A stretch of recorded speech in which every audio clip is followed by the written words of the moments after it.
Tad, kad es vairs nejutīšu bailes, tad es sākšu rīkoties.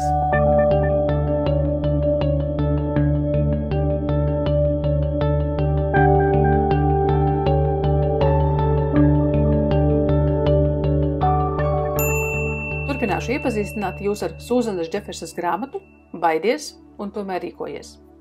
Šoreiz otrā nodaļa ar nosaukumu Vai jūs nevarat aizdzīt bailes? Un tas, kā izrādās, nepavisam nav tik viegli.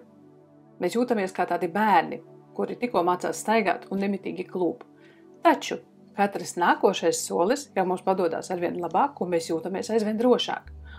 Un tas lielākais bonus tajā visā ir tas, ka rīkošanās ļauj izbaudīt pašpaļāvības saldos augļus. Tāpēc iepazīsimies ar 5 patiesībām par bailēm. Pirmā patiesība. Bailes neizzudīs tik ilgi, kamēr vien tu turpināsi savu izaugsmi. Tātad, kamēr vien tu turpināsi savā pasaulē virzīties uz priekšu, kamēr vien turpināsi attīstīt savas spējas, un kamēr vien uzņemsies jaunus riskus, lai īstenotu savus sapņus, manas bailes un tavas bailes nekad nebeigsies. Es vienmēr jutīšu bailes. Un daudzi no mums gaida šo te maģisko brīdi, ka rīkošos tad, kad es vairs nebaidīšos. Un šis maģiskais brīdis arī nepienāk. Bet labākais tajā visā ir tas, un lielākais atvieglojums. Tev vairs nav jācenšas ar visiem spēkiem atbrīvoties no savām bailēm. Tās neizzudīs. Tas nozīmē, ka tev ir jāpārtrauc cīnīties ar savām bailēm, bet viņas jāpieņem un jāierauga kā virzošais spēks uz priekšu. Un svarīgākais šajā momentā ir attīstīt savu pašpaļāvību. Tad, kad tu to izdarīsi, tavas attiecības ar bailēm radikāli mainīsies. Otrā patiesība. Vienīgais veids, kā atbrīvoties no bailēm kaut ko izdarīt, ir sākt rīkoties. Izklausās pretrunā ar pirmo patiesību, taču uzmanību. Rīkošanās ir pirms tam, kad izzūd bailes. Un āķis tajā visā ir tas, ka tu turpini rīkoties tik ilgi, kamēr kļūst vieglāk, un bailes no šīs īpašās situācijas izzūd vai ļoti stipri samazinās. Tu vienkārši sāc pierast. Tieši tas pats ir arī ar tavu pašcieņu. Kad jutīšos labāk, tad es izdarīšu to vai šo. Kurš būs tas, kurš atnāks pie tevis un pateiks lieliski, un tava pašcieņa uzreiz pacelsies? Uz to brīdi jā, bet kā tu jūties iekšēji? Ja tu iekšēji jūties nepietiekami labs, nepietiekami skaists, nepietiekami gudrs, jā, tad neviens no ārpasaules tev nekad nevarēs iedot šo te pašcieņu iekšpusē. Tāpēc, lai kā tu šobrīd justos, tieši tas pats, vienkārši rīkojies.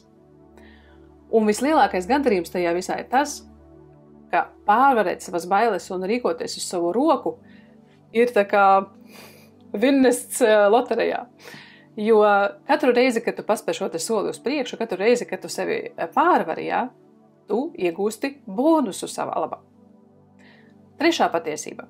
Vienīgais veids, kā justies labāk, ir sākt rīkoties. Un rīkošanās tieši tāpat kā otrajā patiesībā ir pirms tam, kad tu sāci justies labāk. Kad tu liec kaut kam notikt, tad izzūd ne tikai tavas bailes no situācijas, bet tu iegūsti arvien lielāku papildu labumu. Un tas ir tava pašpaļāvība. Tava pašpaļāvība liek tev justies labāk. Bet katru reizi, kad tu nolem pieņemt atkal jaunu izaicinājumu, un kas notiek tad ar tavām bailēm? Tadā! Tas atkal ir klāt. Ceturtā patiesība. Ne tikai es izjūtu bailes, kad atrodos nepazīstamā teritorijā, bet arī ik viens cits. Jā, un kāds man no tā labums, ka ik viens cits arī izjūt bailes? Tā apziņa, ka just bailes ir normāli, dabīgi, un tas nav nekas īpašs, ir ļoti nomierinoša. Jebkurš cilvēks, lai ko viņš savā dzīvē būtu sasniedzis, ir pārvarējis milzums baiļu, lai viņš nokļūtu tieši tur, kur viņš ir šodien. Tie ir visi aktieri, tie ir visi politiķi, tie ir visi sportisti, tie ir visi mūziķi, visi, kurš stāv uz skatuves lielas auditorijas priekšā, ja, kaut vai piemēram, vai jebkurā citā dzīves situācijā, ja, kas ir nepazīstama, arī šie cilvēki izjūt bailes, un viņi turpina šīs bailes pārvarēt katru dienu un katru mīļu brīdi.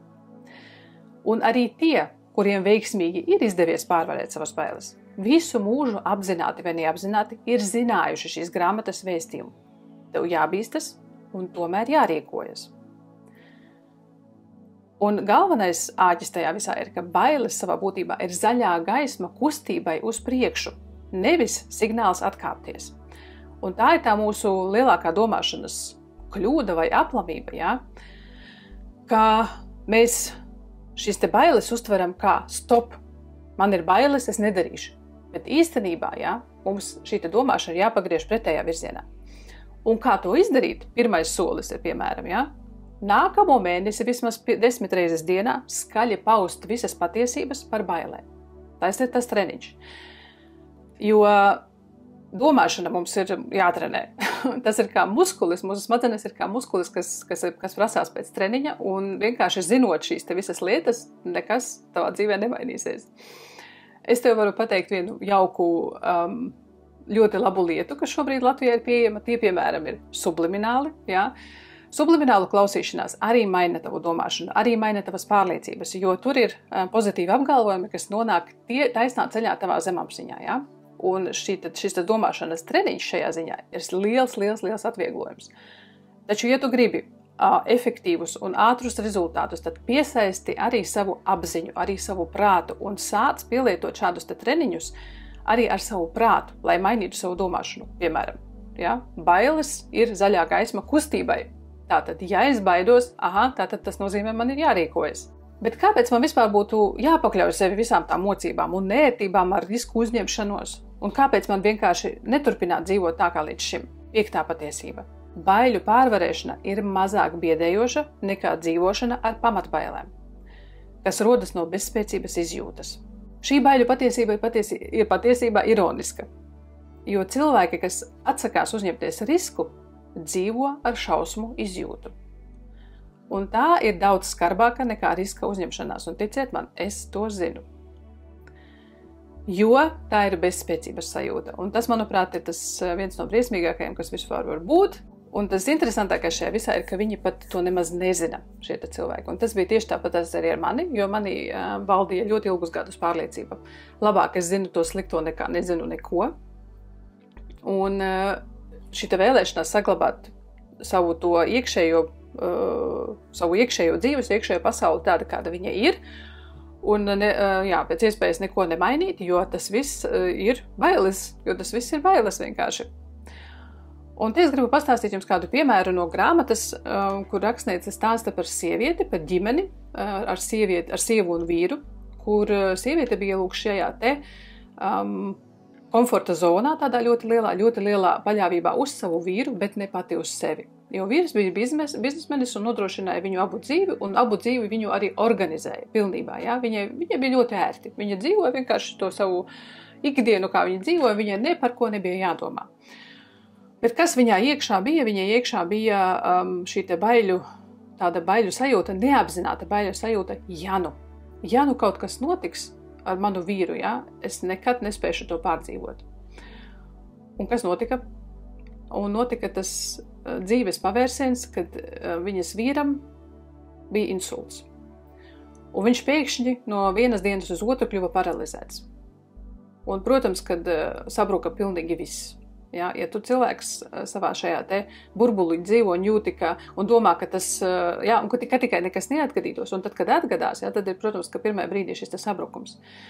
Taču viņai izdevās uzņemties šo atbildību ne tikai par savu vīru, bet arī tagad par pašas savu dzīvi, par savu un sava vīra dzīvi, iemācījās vīra biznesu, un tas paradoxālākais bija šajā te visā, ka sperot šos te soļus un savā attīstībā, viņā ienāca iekšējais miers. Tātad tās lielās neapzinātās bailes, tā trauksme, kas viņu bija pavadījusi tajā brīdī, kamēr viņa bija atkarīga no sava vīra, pārvērtās par iekšējo mieru, kad viņa sāka uzņemties atbildību par savu dzīvi. Jā, tas ir tāds ļoti, manuprāt, ļoti labs izskaidrojošs piemērs, kā tieši mūsu šīs te bailes, ja, no rīkošanās, bailes, vienkārši bailes, ja, var paralizēt visu dzīvi. Un svarīgi ir saprast, ka bailes ir mūsu ceļabiedrs. Ja? Mēs no bailēm nekādā ziņā un nekad nevaram izvairīties. Viņas ir, bija un būs. Bailes arī nav enkurs. Ja? Tātad bailes ir domātas, lai mēs virzītos uz priekšu. Bailes ir ikvienam. Pat tas cilvēks, kurš saka, man nekā nav bailes, ja? Bet tā iekšējā nervozitāte kādā brīdī, vai šī iekšējā nedrošība, ja? Šis cilvēks varbūt to nekad nav traktējis kā bailes, bet tās savā būtībā ir bailes. Rīkošanās ir pašpaļāvība. Tātad tu, kad rīkojies, tu ņem situāciju savās rokās, un tas, ko dara, tas ceļ tavu pašpārliecinātību, tas ceļ tavu ticību sev pašam, jo tu rīkojies. Tu ņem visu savos grožos un rīkojies. Un kas notiek tālāk? Šī pašpaļāvība vairo drosmi.